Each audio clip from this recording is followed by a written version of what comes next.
नमस्कार, जनता टीवी देख रहे हैं आप। मैं आपके साथ दीक्षा शर्मा। सीधा आपको लिए चलेंगे उत्तराखंड विधानसभा, जहां पर विशेष सत्र का आयोजन किया जा रहा है। हमारे बीच में नहीं है तो उन सबको भी मैं अपनी ओर से श्रद्धांजलि देना चाहूँगा और उन सभी आंदोलनकारी साथियों को भी याद करना चाहूँगा जिनके संघर्ष के कारण आज हम अपने राज्य में यहाँ पर बैठे हैं। कल से चर्चा चल रही है, मैं बड़ी दुविधा में हूँ कि मैं सिर्फ सदन की जो परंपरा है कि कोई हम पर आरोप लगाएगा, हम उस आरोप को बचाएंगे, उससे होते हुए आगे बढ़ूं। ये जो मेरे आंदोलनकारी होने का एक दायित्व है, जो उत्तराखंडी होने का एक दायित्व है, उसको लेकर आगे बढ़ूं। इन दो बातों के बीच में मैं झूल रहा हूं। कल यहां पर जब नेता प्रतिपक्ष ने बात शुरू की तो उनकी बातों से ऐसा लग रहा था कि जैसे इस राज्य का गठन उन्होंने ही कराया, कांग्रेस ने कराया, और इस राज्य को आगे बढ़ाने का काम सिर्फ स्वर्गीय नरेंद्र तिवारी जी ने किया।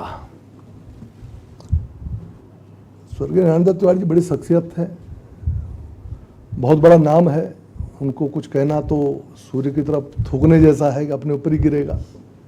लेकिन फिर भी एक उत्तराखंडी होने के नाते कुछ मेरी स्मृतियां हैं।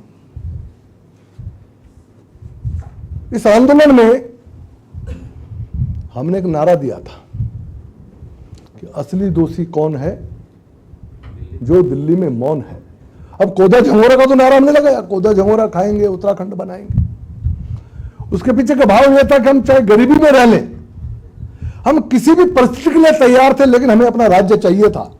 और हमने सड़कों पर उस नारे को लेकर संघर्ष किया। लेकिन साथ में कुछ नारे और भी चले, जिसमें एक नारा यह था कि असली दोषी कौन है, जो दिल्ली में मौन है। मैं पूछना चाहता हूं कि मेरे उत्तराखंड के भोले भाले सीधे साधे मेरे भाई, मेरी बहनें, मेरी माताएं अपनी बात रखने दिल्ली तो जा रहे थे ना। ये नारसन कांड क्यों हुआ? वो तो दिल्ली जा रहे थे ना, वो केंद्र की सरकार से अपनी बात कहने जा रहे थे ना। उनको रास्ते में क्यों रोका गया? वो जघन्य जो अपराध वहां घटित हुआ वो क्यों हुआ? और फिर उस पर जब हम चर्चा करते थे, भाषण देते थे, तो मुलायम सिंह जी की सरकार को कौन बचा रहा था?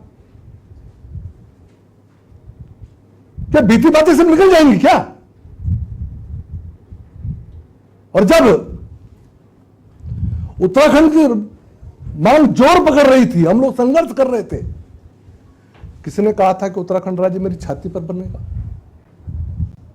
मैं पूछना चाह रहा हूं ना, या तो तमाम आंदोलनकारी मेरे साथी बैठे हुए, गणेश जोशी ने कल जिक्र किया कि हम सब लोग जेल में भी एक साथ रहे। जब मैं राजसुका में आने के बाद दोबारा फिर जब जेल गया तो हम लोग एक साथ थे। ये ब्रिजभूषण गरवाला मेरा चाचा बैठा है, आंदोलनकारी है, भयंकर आंदोलनकारी। और हम तो सिर्फ 94 का आंदोलन याद करें, लेकिन उससे पहले की जो घटनाएं हुई उन पर तो मैं जा ही नहीं रहा हूं, उन पर मैं नहीं जा रहा हूं। लेकिन मैं पूछना चाह रहा हूं, आपको बताएं कि विधानसभा के विशेष सत्र का आज दूसरा दिन है और इस पर ज्यादा जानकारी के साथ अरुण सैनी हमारे संवाददाता देहरादून से जुड़ गए हैं। अरुण, क्या कुछ बताया जा रहा है? अभी विशेष सत्र की कार्यवाही लगातार जारी है। बीते दिन हमने देखा राष्ट्रपति ने संबोधन दिया, सीएम थावे ने उपलब्धियां गिनवाई। आज किस तरीके से हो हल्ला होने की कोई उम्मीद? जी दीक्षा, उत्तराखंड अपना 25वां स्थापना दिवस मना रहा है और 9 नवंबर 2025 को उत्तराखंड राज्य को 25 वर्ष पूरे हो जाएंगे। और रजत जयंती वर्ष के रूप में बड़ी धूमधाम से प्रदेश में कई कार्यक्रम हो रहे हैं, आयोजन हो रहे हैं, महोत्सव हो रहे हैं। और उत्तराखंड राज्य का रजत जयंती वर्ष बड़े ही हर्षोल्लास और धूमधाम के साथ प्रदेश भर में मनाया जा रहा है। जी। ऐसे में उत्तराखंड सरकार भी लगातार जो है कार्यक्रम कर रही है और इसी के उपलक्ष्य में 2 दिवसीय विधानसभा का विशेष सत्र भी आयोजित किया गया, जिसमें 25 साल का पूरा रोड मैप, आगे का क्या विजन रहने वाला है, किस तरीके से आगे काम हो, किस तरीके से फील्ड में काम होना चाहिए, इसको लेकर के विजन सभी विधायक अपना रख भी रहे हैं। और इसी के साथ ही अपनी उपलब्धियां भी बता रहे हैं। जो विपक्ष के विधायक हैं वो अपनी सरकार की उपलब्धियां बता रहे हैं और आगे की जो कई सवाल भी खड़े कर रहे हैं वर्तमान सरकार के ऊपर, और आगे किस तरीके से कार्य होने चाहिए उसको लेकर कुछ विजन भी बता रहे हैं। इसी के साथ ही सत्ता पक्ष के जो सदस्य हैं, विधायक हैं, वो अपनी सरकार की उपलब्धियां भी बता रहे हैं और आगे किस तरीके से कार्य होना चाहिए, किस सेक्टर में हम और भी अच्छा कर सकते थे, चाहे वो स्वास्थ्य के क्षेत्र में हो या फिर शिक्षा के क्षेत्र में हो, रोजगार के क्षेत्र में हो, इस तरह पलायन के क्षेत्र में हो। इस तरीके से तमाम जो चीजें हैं वो उनमें किस तरीके से काम होना चाहिए उसके लेकर अपनी अपनी बातें भी रख रहे हैं। वहीं अगर देखा भी जाए तो हालांकि जिस तरीके से इसमें कोई सवाल जवाब या इस तरीके से वो सत्र में नहीं रखा गया, इसमें सभी विधायकों को बारी बारी से बोलने का मौका दिया जा रहा है। 10 मिनट विधायकों को दिए गए हैं, 10 मिनट में उन्हें अपनी बात रखनी है, राज्य का क्या जो 25 साल रहे उसकी बात रखनी है और आगे क्या विजन हो सकता है, किस तरीके से आगे के कार्य हो सकते हैं, उनका क्या विजन है राज्य को लेकर के, वो उन्हें अपनी बात जो है वो रखनी है। तो इस तरीके से रख रहे हैं। इसी के साथ ही विपक्ष की बात की जाए तो विपक्ष कई तरीके के मुद्दे भी उठा रहा है, सवाल भी खड़े कर रहा है, स्वास्थ्य व्यवस्थाओं को लेकर के हो या कानून व्यवस्था को लेकर के हो, शिक्षा के क्षेत्र में हो। ये तमाम ऐसी चीजें हैं जो फिलहाल सत्र में देखने को मिल रही हैं। और हालांकि अभी इस तरीके का हंगामा या कुछ इस तरीके का इस बार सत्र में नहीं है, क्योंकि ये रजत जयंती वर्ष है और रजत जयंती वर्ष के उपलक्ष्य में 2 दिवसीय विधानसभा का विशेष सत्र आयोजित किया जा रहा है। इसमें कोई इस तरीके के सवाल जवाब जो है वो नहीं है, प्रश्नोत्तरी नहीं लगाई गई, लेकिन सभी विधायक अपनी अपनी बात रख रहे हैं, सवाल भी कर रहे हैं, उन्हीं में वो सवाल भी पूछ रहे हैं जो कार्य होने थे वो नहीं हुए, तो आगे की कार्य किस तरीके से होगी। तो इस तरीके से विधानसभा का विशेष सत्र चल रहा है और आज दूसरा दिन है और सभी विधायक बारी बारी से अपनी बात जो है वो रख रहे हैं। जी अरुण, जिस तरीके से आपने बताया कि विशेष सत्र है, यानी कि हंगामा नहीं होने वाला है, उपलब्धियां गिनवाने वाले हैं, रोड मैप के बारे में चर्चा होने वाली है, तो सैन्य धाम बनकर तैयार होने वाला है उत्तराखंड में, उसको लेकर भी जानकारी दी जा सकती है यहाँ, जो कि प्रधानमंत्री नरेंद्र मोदी उद्घाटन करते हुए नजर आएंगे। जी देखिए 9 नवंबर को प्रदेश में प्रधानमंत्री नरेंद्र मोदी का दौरा है और राज्य स्थापना दिवस के अवसर पर ही प्रधानमंत्री नरेंद्र मोदी यहाँ पर आएंगे। 9 नवंबर को राज्य अपना 25वां स्थापना दिवस मनाएगा, उसी के उपलक्ष्य में यहाँ पर प्रधानमंत्री नरेंद्र मोदी भी पहुंचेंगे, सैन्य धाम का लोकार्पण भी करेंगे और इसी के साथ ही FRI में भी उनका कार्यक्रम है, वहाँ पर रजत जयंती वर्ष महोत्सव में वो शामिल होंगे। उसको लेकर के भी तमाम तैयारियां चल रही है। मुख्यमंत्री पुष्कर सिंह धामी ने भी उसको लेकर निरीक्षण किया, प्रधानमंत्री के दौरे को लेकर तमाम तैयारियां की जा रही है, चाहे वो सुरक्षा व्यवस्था के दृष्टिगत हो या फिर अन्य तैयारियां हो, तो तमाम तैयारियां प्रधानमंत्री मोदी के दौरे को लेकर यहाँ पर की जा रही है। और ऐसे में उम्मीद ये भी जताई जा रही है कि प्रधानमंत्री नरेंद्र मोदी जब उत्तराखंड पहुंचेंगे तो यहाँ पर एक कोई बड़ी सौगात जो है प्रदेश को वो देकर के भी जा सकते हैं, क्योंकि जब भी प्रधानमंत्री नरेंद्र मोदी उत्तराखंड पहुंचते हैं तो एक कुछ न कुछ बड़ी सौगात जो है उत्तराखंड को देकर के भी जाते हैं, कोई विजन जो है वो जरूर देकर जाते हैं और एक विशेष लगाव उत्तराखंड से प्रधानमंत्री नरेंद्र मोदी का देखने को मिलता है। तो ऐसे में इस बार भी उम्मीद जता रही है कि कुछ बड़ी घोषणा यहाँ से प्रधानमंत्री नरेंद्र मोदी प्रदेशवासियों के लिए करके जा सकते हैं। ठीक है अरुण, बहुत बहुत शुक्रिया आपका तमाम जानकारी पर अपडेट साझा करने के लिए, दर्शकों तक बात पहुंचाने के लिए।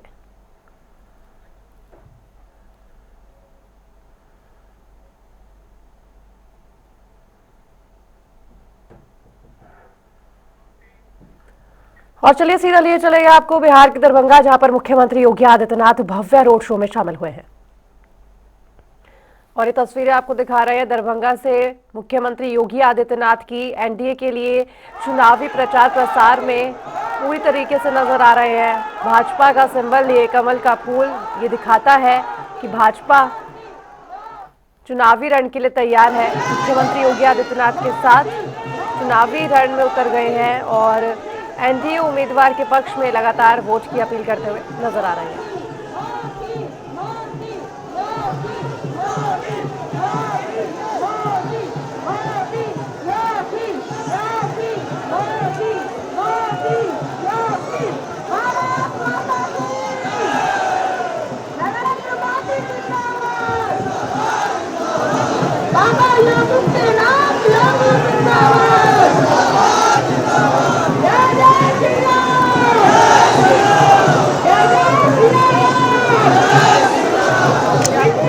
मुख्यमंत्री योगी आदित्यनाथ पहुंचे और जय श्री राम के नारे न लगे, ऐसा हो नहीं सकता है। आप देख सकते हैं कि विजुअल्स में कितनी भीड़ है, भारी ये भीड़, और मुख्यमंत्री योगी आदित्यनाथ लगातार चुनावी प्रचार प्रसार में जुटे हुए हैं, बिहार के चुनावी रण में उतर चुके हैं और सीएम योगी की भारी डिमांड रखी जा रही थी बिहार में, जो कि अब पूर्ण होती हुई नजर आ रही है। मुख्यमंत्री योगी आदित्यनाथ के साथ तमाम फोर्स बल भी तैनात और पक्ष में जिनके वोट मांगने आए हैं वो भी वहां तैनात दरभंगा जिले से।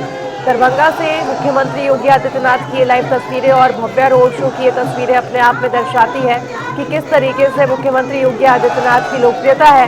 लोग घरों के ऊपर खड़े होकर योगी जिंदाबाद के नारे लगा रहे हैं, बीजेपी जिंदाबाद और जय श्री राम के नारे लगाते हुए नजर आ रहे हैं। बिहार चुनाव का पहला चरण 6 नवंबर को होना है, आपको बताएं, और उसके बाद 14 नवंबर को नतीजे आ जाएंगे।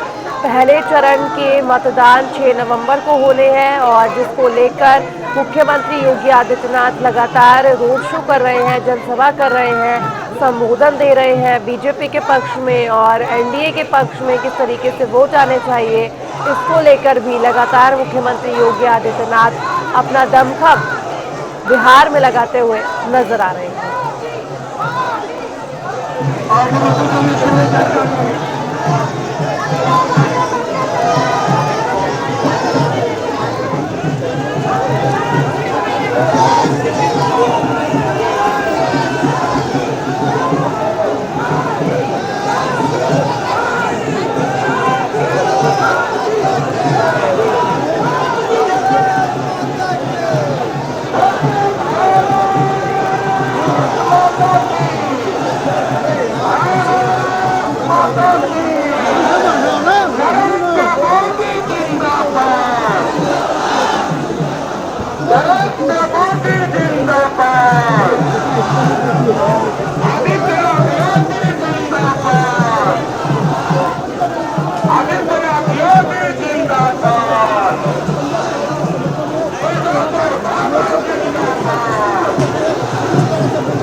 की विशाल मेगा रोड शो जिसमें बुलडोजर को भी खास तौर पर रखा गया है क्योंकि बुलडोजर बाबा के नाम से जाने जाते हैं मुख्यमंत्री योगी आदित्यनाथ और लगातार माफियाओं पर, अपराधियों पर अपने बुलडोजर से कार्रवाई करते हुए नजर आते हैं और ये कह भी चुके हैं कि अगर जरूरत पड़ी तो बिहार में भी बुलडोजर कार्रवाई की जाएगी। और तस्वीरों में आप देख सकते हैं बुलडोजर पर खड़े लोग मुख्यमंत्री योगी आदित्यनाथ के ऊपर फूल बरसाते हुए। ये भारी भीड़ दर्शाती है कि लोग अभी भी एनडीए के समर्थन में हैं और मुख्यमंत्री योगी आदित्यनाथ लगातार कमल का फूल दिखाते हुए, इशारा करते हुए, अपील करते हुए कि अब की बार बिहार में एक बार फिर से एनडीए की सरकार को लाया जाए। और दरभंगा जिले से सीएम योगी आदित्यनाथ की ये लाइव तस्वीरें आपको दिखा रहे हैं जहां पर मेगा रोड शो करते हुए नजर आ रहे हैं मुख्यमंत्री योगी आदित्यनाथ। आपको बताएं बुलडोजर कार्रवाई के लिए जिस तरीके से जाने जाते हैं, लोगों के लिए आकर्षण का केंद्र होते हैं। भारी डिमांड की जा रही थी बिहार में कि आखिर मुख्यमंत्री योगी आदित्यनाथ कब आएंगे, तो स्टार प्रचारकों की लिस्ट में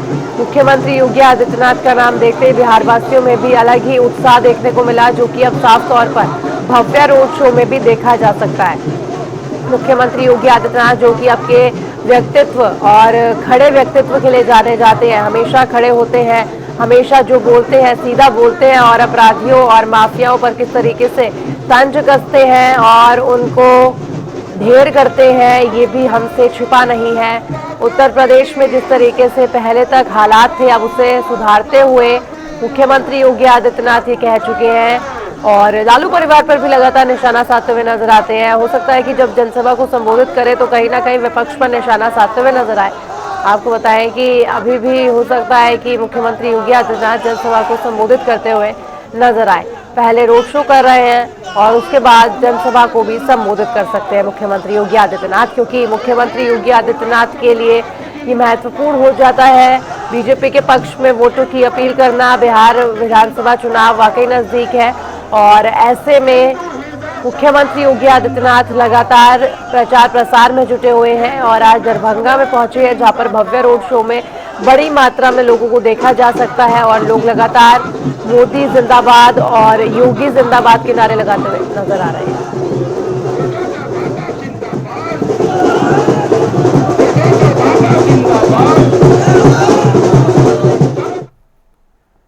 और चलिए बढ़ेंगे आगे, रुख करेंगे देहरादून से आ रहे इस वक्त की बड़ी खबर का। बड़ी खबर आपको बताएंगे चौखुटिया में स्वास्थ्य सेवाओं को लेकर पैदल यात्रा निकाली गई है। ये बड़ी खबर आपको बता रहे हैं जहां पर सीएम धामी ने स्वास्थ्य सुविधाओं में सुधार के आदेश जारी किए हैं। 50 बेड का आधुनिक उप जिला चिकित्सालय का निर्देश जारी किया है। अस्पताल में डिजिटल एक्सरे मशीन भी जल्द उपलब्ध होगी, ये मुख्यमंत्री धामी ने आदेश जारी किए हैं। निर्माण कार्यों की जिम्मेदारी कृषक विपणन परिषद को सौंपी गई है।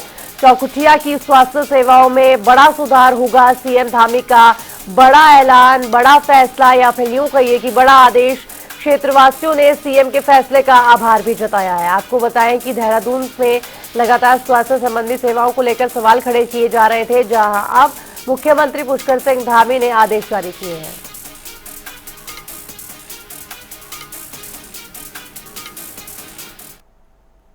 तो वहीं आपको बताएं कि उत्तराखंड राज्य स्थापना की रजत जयंती पर आयोजित 2 दिवसीय विशेष सत्र कई मायनों में ऐतिहासिक रहा। इसी कड़ी में राष्ट्रपति द्रौपदी मुर्मू ने सत्र को संबोधित करते हुए यूनिफॉर्म सिविल कोड यानी कि यूसीसी का उल्लेख किया और इसी को लेकर मुख्यमंत्री पुष्कर सिंह धामी ने राष्ट्रपति के संबोधन पर प्रतिक्रिया देते हुए कहा कि ये उत्तराखंड के लिए गौरव का विषय है, क्योंकि राष्ट्रपति के हस्ताक्षर से ही राज्य में यूसीसी का संकल्प साकार हुआ था। मैं उत्तराखंड राज्य के सभी नागरिकों का धन्यवाद ज्ञापित करना चाहता हूं कि उन्होंने 2022 के आम चुनाव में आदरणीय प्रधानमंत्री नरेंद्र मोदी जी के नेतृत्व में भारतीय जनता पार्टी के यूसीसी के संकल्प को धरातल पर उतारने के लिए अपना समर्थन दिया, अपना आशीर्वाद दिया, अपना मत देकर राज्य की स्थापना के बाद पहली बार एक मिथक तोड़ने का काम किया, एक परिपाटी बदलने का काम किया और लगातार दूसरी बार भारतीय जनता पार्टी की सरकार बनाई। और हमने भी हमारे प्रधानमंत्री जी के नेतृत्व में दिया गया जो वचन था, उस वचन को धरातल पर उतारा। उसको आज आदरणीय राष्ट्रपति महोदय द्वारा अपने अभिभाषण में उसका उल्लेख किया गया। मैं आदरणीय राष्ट्रपति महोदय का भी बहुत धन्यवाद करता हूँ, क्योंकि उनके हस्ताक्षर भी यूसीसी के लागू होने और यूसीसी कानून के बनने में उनका भी हमको आशीर्वाद प्राप्त हुआ है। और चलिए बढ़ेंगे आगे, रुक करेंगे देहरादून से आ रही इस वक्त की बड़ी खबर का। बड़ी खबर आपको बताएंगे देहरादून से, जहां पर मुख्यमंत्री पुष्कर सिंह धामी का बड़ा बयान सामने आया है। उत्तराखंड को आदर्श राज्य बनाने की बात कही है मुख्यमंत्री धामी ने। देश के सर्वश्रेष्ठ राज्यों में शामिल करना हमारा लक्ष्य है, मुख्यमंत्री पुष्कर सिंह धामी ये कहते हुए नजर आए। देवभूमि को विकास की नई ऊंचाइयों पर ले जाना ये हमारा संकल्प है। सीएम धामी का बड़ा बयान, मुख्यमंत्री पुष्कर सिंह धामी ने ये बड़ा बयान दिया है।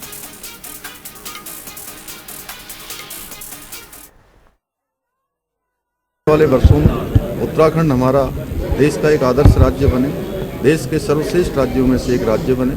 इसके लिए सभी देवभूमि वासी जो देवभूमि के अंदर रहते हैं, देवभूमि में रहते हैं या देश और दुनिया के अंदर रहते हैं, उन सभी का योगदान राज्य के निर्माण में, गति प्रदान करने में, प्रगति में, उन्नति में सुनिश्चित हो। ऐसा हम सब संकल्प लेकर आगे बढ़ेंगे।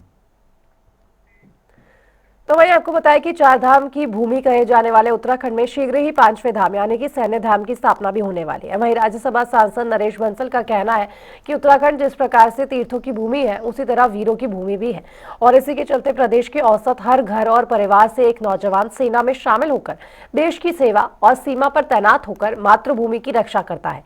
ऐसे वीर जवान जो मातृभूमि की सेवा और रक्षा के लिए बलिदान देते हैं, उनको स्मरण रखने के लिए प्रधानमंत्री मोदी की ओर से उद्घाटन कर सैन्य धाम की स्थापना का संकल्प पूरा होने जा रहा है।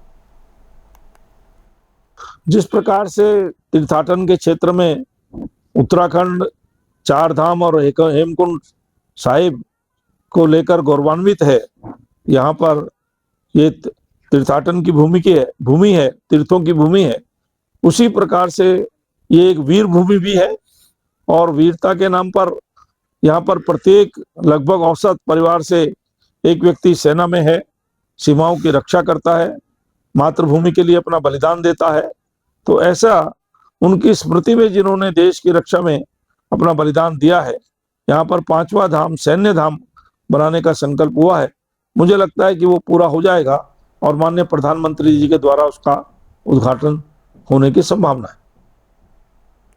तो वहीं उत्तराखंड राज्य गठन के 25 वर्ष पूरे होने पर आयोजित 2 दिवसीय विशेष सत्र को लेकर विपक्ष ने अवधि कम होने का आरोप लगाया है। वहीं बीजेपी प्रवक्ता हनी पाठक ने पलटवार करते हुए कहा कि यह सत्र प्रदेश की प्रगति और भविष्य की दिशा पर चर्चा के लिए है। साथ ही उन्होंने विपक्ष पर जनहित से दूरी का आरोप भी लगाया और कहा कि जनता उम्मीद करती है उसके प्रतिनिधि सत्र में विकास की बात करे, न कि बहाने बनाए।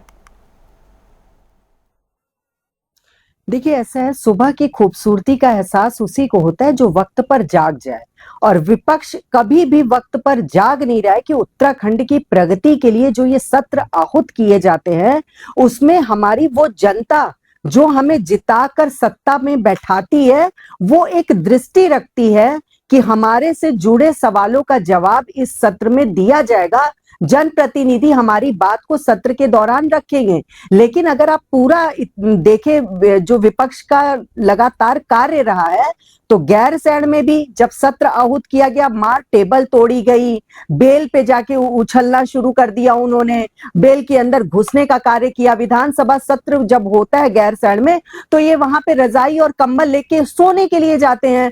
तो इनको ये जवाबदेही देनी चाहिए कि जब समय सीमा तय एक एक हफ्ते की जाती है, 10-10 दिन की जाती है, तो उस समय क्या आप जनप्रतिनिधि का दायित्व निभा पाते हैं? आप तो वहां सोने पहुंच जाते हैं। तो उन सब चीजों को आपको देखना चाहिए कि लोग टकटकी लगाकर आपकी तरफ देख रहे हैं कि आप सत्र के दौरान उनसे जुड़ी समस्याओं को विधानसभा अध्यक्ष के समक्ष रखेंगे और उस पर कार्य यथार्थ पूर्वक होगा। लेकिन ये कार्य वो कर नहीं पाते। और जहां तक रही बात इस 2 दिन के विशेष सत्र की, तो मैं विपक्ष को भी कहना चाहूंगी, सभी जनता को कहना चाहूंगी कि ये विशेष सत्र हमारे रजत जयंती वर्ष के दौरान हो रहा है कि आज रजत जयंती वर्ष के दौरान उत्तराखंड क्या था और अब उत्तराखंड की क्या स्थिति, उत्तराखंड में कितना ज्यादा विकास किया गया है, इन सब चीजों की समीक्षा करी जा रही है। और उत्तराखंड एक शीर्ष स्थान पा रहा है, शीर्ष स्थानों पर इसका नाम जोड़ा जा रहा है। तो ये सब चीजों का पूरी तरीके से बात रखी जाएगी, देखा जाएगा और हम उत्तराखंड का विकास और कितना कर सकते हैं जिससे कि हमारी जनता पूरी तरीके से संतुष्ट हो। इन सब चीजों को लेकर एक गहन मंथन और चिंतन किया जाएगा। और मैं उम्मीद करती हूँ विपक्ष से कि आप कभी भी कोई भी ऐसा कार्य नहीं करते जिससे जनता आप पर विश्वास जिताए, लेकिन कम से कम इस 2 दिन के विशेष सत्र में आप थोड़ी परिपक्वता दिखा दे, थोड़ी गंभीरता दिखवा दे, तो ये कहा जा सकेगा कि हाँ आप उत्तराखंडी हैं। क्योंकि लगातार जिस प्रकार के आपके और चलिए सीधा ले चलेंगे आपको दरभंगा, जहां पर मुख्यमंत्री योगी आदित्यनाथ चुनावी प्रचार में उतरे हैं।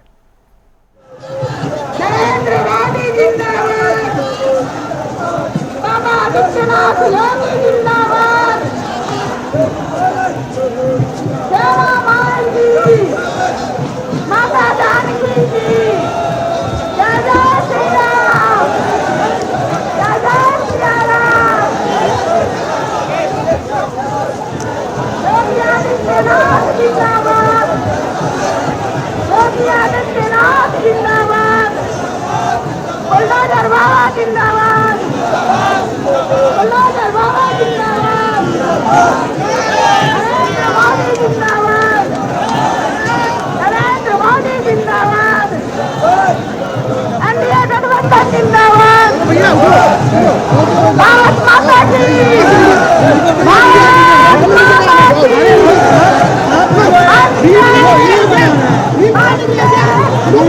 जय श्री राम, जय जय श्री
मुख्यमंत्री जिंदाबाद।